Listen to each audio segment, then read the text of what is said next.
Good morning.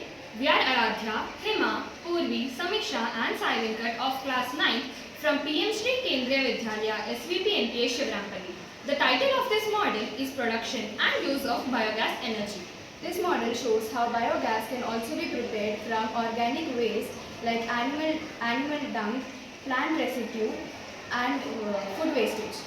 This gas can be used to run generators or provide electricity to houses, vehicles and industries. First, the agriculture waste is transported to mixing chambers where bacteria converts it into oxygen. Then biogas, mainly methane, is released and stored in the storage tank.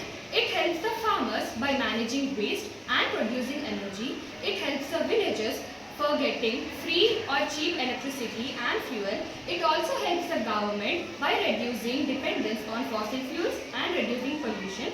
And there is a wind turbine which converts into electrical energy from wind energy to provide electricity to the street lights to light up.